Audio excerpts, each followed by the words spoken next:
Hello everyone, welcome back to my YouTube channel. So ನಾನು ನಿಮಗೆ ಇವತ್ತು ಇನ್ನೊಂದು ಬ್ಯಾಂಕ್ ಗೌರ್ಮೆಂಟ್ ಜಾಬ್ ಅಪ್ಡೇಟ್ ಬಗ್ಗೆ ತಿಳಿಸ್ಕೊಡ್ತಾ ಇದ್ದೀನಿ.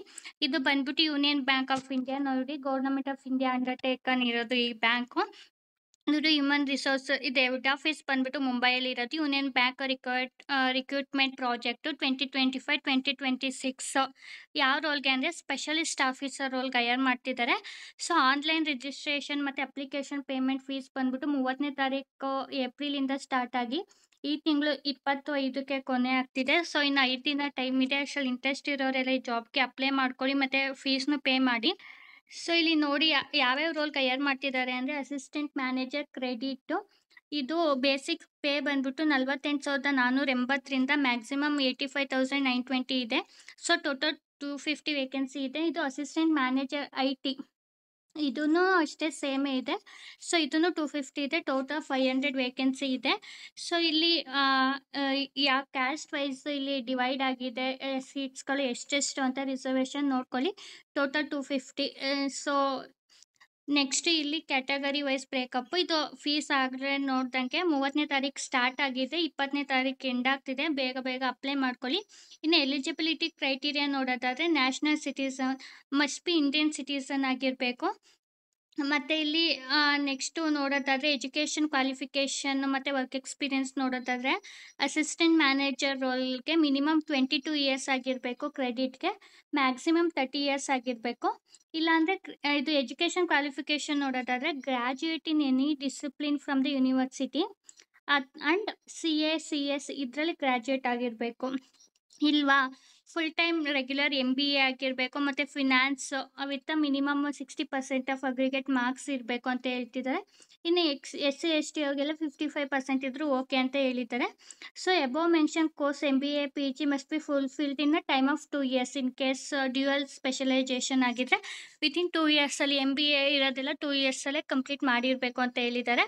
ಇನ್ನು ವರ್ಕ್ ಎಕ್ಸ್ಪೀರಿಯನ್ಸ್ ನೋಡೋದಾದರೆ ಡಿಸೈರೇಬಲ್, ನಾಟ್ ಮ್ಯಾಂಡೇಟರಿ. ಇದು ಪೋಸ್ಟ್ ಕ್ವಾಲಿಫಿಕೇಷನ್ ವರ್ಕಿಂಗ್ ಎಕ್ಸ್ಪೀರಿಯನ್ ಅಂದರೆ ಫಿನಾನ್ಸಲ್ಲಿ, ಬಟ್ ಇಟ್ ನಾನ್ ಮ್ಯಾಂಡೇಟರಿ. ಇದ್ರೆ ನೈಸ್ ಟು ಹ್ಯಾವ್ ಅಂತ ಹೇಳಿದ್ದಾರೆ. ಇನ್ನು ಅಸಿಸ್ಟೆಂಟ್ ಮ್ಯಾನೇಜರ್ IT ರೋಲ್ಗೆ ನೋಡೋದಾದರೆ ಫುಲ್ ಟೈಮ್ BTech ಆಗಿರಬೇಕು ಇದರಲ್ಲಿ, ಅಥವಾ MCA MSc ಆಗಿರಬೇಕು.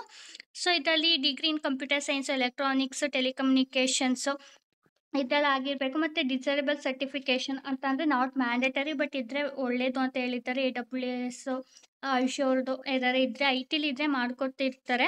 ಸೊ ಇಲ್ಲಿ ಮಿನಿಮಮ್ 1 ಇಯರ್ ಆಫ್ ಎಕ್ಸ್ಪೀರಿಯೆನ್ಸ್ ಇರಬೇಕು. ಯಾವ ಫೀಲ್ಡಲ್ಲಿ ಅಂದರೆ ಕ್ಲೌಡ್ ಆಪ್ರೇಷನ್, ಡೇಟಾ ಅನಾಲಿಸಿಸ್. ಯಾರು ಇಂಟ್ರೆಸ್ಟ್ ಇದ್ದರೆ ಅಪ್ಲೈ ಮಾಡಿ, ಇದೊಂದು ಗುಡ್ ಆಪರ್ಚುನಿಟಿ ಆ್ಯಕ್ಚುಲಿ. ಇನ್ನು ಕೆಳಗಡೆ ಹೋಗೋದಾದರೆ ಮತ್ತು ಕಟ್ ಆಫ್ ಡೇಟ್ ಎಲಿಜಿಬಿಲಿಟಿ ಬಂದ್ಬಿಟ್ಟು ಸೊ ಯಾವಾಗ ಅಂದರೆ 1/4/2025 ಅಷ್ಟರಲ್ಲಿ 30 ಇಯರ್ಸ್ ಒಳಗಡೆ ಇರಬೇಕು ಅಂತ ಹೇಳಿದ್ದಾರೆ. ಮತ್ತು ಇಲ್ಲಿ ಏಜ್ ರಿಲ್ಯಾಕ್ಸೇಷನ್ ಬಂದ್ಬಿಟ್ಟು SC/ST ಅವ್ರಿಗೆ 5 ಇಯರ್ಸ್ ಇದೆ. ಅದರ್ ಬ್ಯಾಕ್ವರ್ಡ್ ಕ್ಲಾಸಸ್ಗೆ 3 ಇಯರ್ಸ್ ಇದೆ. PWD ಅವ್ರಿಗೆ 10 ಇಯರ್ಸ್ ಇದೆ. ಮತ್ತು ಎಕ್ಸ್ ಸರ್ವಿಸ್ ಮ್ಯಾನ್ ಅವ್ರಿಗೆ 5 ಇಯರ್ಸ್ ಇದೆ ಅಂತ ಕೂಡ ಮೆನ್ಷನ್ ಮಾಡಿದ್ದಾರೆ. ಇನ್ನು ನೋಡೋದಾದರೆ ಇಲ್ಲಿ probationary period almost all bank ಅವ್ರಿಗೆ 2 ಇಯರ್ಸ್ ಪ್ರೊಬೇಷನರಿ ಪೀರಿಯಡ್ ಇರುತ್ತೆ. Selected candidate will be probationary for 2 years ಇರುತ್ತೆ. So date of joining after 2 years ಆದಮೇಲೆ ನಿಮ್ಮದು ಪರ್ಮನೆಂಟ್ ಆಗುತ್ತೆ ಇವ್ರಿಗೆ ಗೌರ್ಮೆಂಟ್ ಜಾಬಲ್ಲಿ.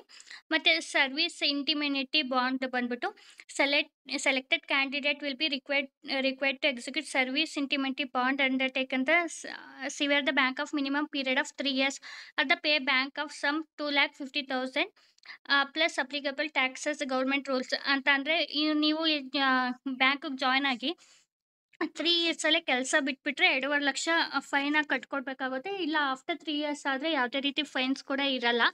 ಇನ್ನು ಸೆಲೆಕ್ಷನ್ ಪ್ರೋಸೆಸ್ ಬಂದ್ಬಿಟ್ಟು ಆನ್ಲೈನ್ ಎಕ್ಸಾಮಿನೇಷನ್ ಇರುತ್ತೆ, ಗ್ರೂಪ್ ಡಿಸ್ಕಷನ್ ಇರುತ್ತೆ ಇಫ್ ಕಂಡಕ್ಟೆಡ್ ಓನ್ಲಿ. ಇಲ್ಲ ಅಂದರೆ ಸ್ಕ್ರೀನಿಂಗ್ ಅಪ್ಲಿಕೇಶನ್ ಇರುತ್ತೆ, ಪರ್ಸ್ನಲ್ ಇಂಟರ್ವ್ಯೂ ಇರುತ್ತೆ. ಸೊ ಎಲಿಜಿಬಲ್ ಕ್ಯಾಂಡಿಡೇಟ್ ಅವ್ರಿಗೆ ಇಂಟರ್ವ್ಯೂ ಕೂಡ ಇರುತ್ತೆ ಅಂತ ಹೇಳಿದ್ದಾರೆ. ಇನ್ನು ಎಕ್ಸಾಮಿನೇಷನ್ ಸ್ಟ್ರಕ್ಚರ್ ನೋಡೋದಾದರೆ ನೋಡಿ, ಇಲ್ಲಿ ಕ್ವಾಂಟಿಟೇಟಿವ್ ಆಪ್ಟಿ ಬಂದ್ಬಿಟ್ಟು 25 ಕ್ವಶನ್ಸ್ ಇರುತ್ತೆ, 25 ಮಾರ್ಕ್ಸು. ರೀಸ್ನಿಂಗು 25 ಮತ್ತು ಇಂಗ್ಲೀಷ್ ಲ್ಯಾಂಗ್ವೇಜ್ ಅದನ್ನು 25, ಟೋಟಲ್ 75 ಮಿನಿಟ್ಸ್ ಇರುತ್ತೆ. ಮತ್ತು ಇಲ್ಲಿ professional knowledge relevant to post ಅದು ರಿಟರ್ನ್ ಇರುತ್ತೆ, 75 ಕ್ವಶನ್ಸ್ ಇರುತ್ತೆ, 150 ಮಾರ್ಕ್ಸ್ ಇರುತ್ತೆ, ಅದನ್ನು 75 ಮಿನಿಟ್ಸ್ ಇರುತ್ತೆ. ಟೋಟಲ್ 150 ಮಿನಿಟ್ಸ್ ಇರುತ್ತೆ ಅಂತ ಹೇಳಿದ್ದಾರೆ. The about test except the test of English language will be available by ಲ್ಯಾಂಗ್ವೇಜ್ಲಿ. ಇಂಗ್ಲೀಷ್ ಅಥವಾ ಹಿಂದಿಲಿರುತ್ತೆ. ಇಂಗ್ಲೀಷ್ ಲ್ಯಾಂಗ್ವೇಜ್ ಬಿಟ್ಟು ಇನ್ನು ಬೇರೆದೆಲ್ಲ ನೀವು ಬೇಕಾದ್ರೆ ಹಿಂದಿಲೂ ಚೂಸ್ ಮಾಡ್ಕೋಬೋದು. ಸೊ ನೀವು ನೋಡಿ ಇಲ್ಲಿ, please note that candidate will not be permitted to appear for online examination without the following documents ಅಂತ ಹೇಳಿದ್ದಾರೆ.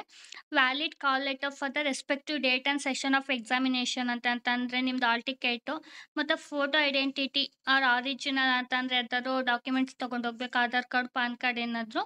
So penalty of wrong marks ಕೂಡ ಇರುತ್ತೆ ಇಲ್ಲಿ, ನೆಗೆಟಿವ್ ಮಾರ್ಕ್ಸ್ಗೂ. ನೆಕ್ಸ್ಟ್ ಇಲ್ಲಿ ಗ್ರೂಪ್ ಡಿಸ್ಕಷನ್, ಪರ್ಸನಲ್ ಇಂಟರ್ವ್ಯೂಸ್ ಅದಿದೆ, ಫೈನಲ್ ಸೆಲೆಕ್ಷನ್ ಕೂಡ ಇದೆ. ಸೊ ಇಂಪಾರ್ಟೆಂಟ್ ನೋಟಲ್ಲಿ ಇನ್ನು ಎಕ್ಸಾಮಿನೇಷನ್ ಸೆಂಟರ್ ಬಂದ್ಬಿಟ್ಟು ಇಲ್ಲಿ ನೋಡಿ, ಲೈಕ್ ಕರ್ನಾಟಕದಲ್ಲಿ ಬೆಂಗಳೂರು, ಧಾರವಾಡ ಮತ್ತು ಹುಬ್ಳಿ, ಮಂಗಳೂರು, ಮೈಸೂರು ಇಷ್ಟಲ್ಲಿದೆ. ನೀವು ಯಾವ ರೀಜನ್ ಆಗಿರ್ತೀರಾ ಅಲ್ಲಿಗೆ ಹಾಕ್ಕೊಂಡು ಬರಿಬೋದು.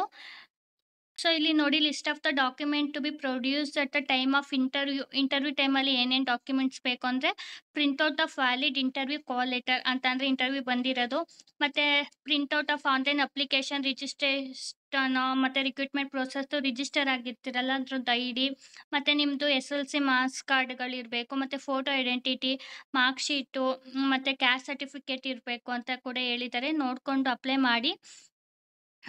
ಇನ್ನು ಇಲ್ಲಿ ಔ ಟು ಅಪ್ಲೈ ನೋಡೋದಾದರೆ, detail guideline procedure for first register ಆಗಬೇಕು, ನೆಕ್ಸ್ಟು ಫೀಸ್ನ ಪೇ ಮಾಡಬೇಕಾಗಿರುತ್ತೆ, ಮತ್ತು ಇಲ್ಲಿ ಕ್ಯಾಂಡಿಡೇಟ್ ಆನ್ಲೈನ್ ಮೂಲಕನೇ ಸಬ್ಮಿಟ್ ಮಾಡಬೇಕು ಅಂತ ಹೇಳಿದ್ದಾರೆ.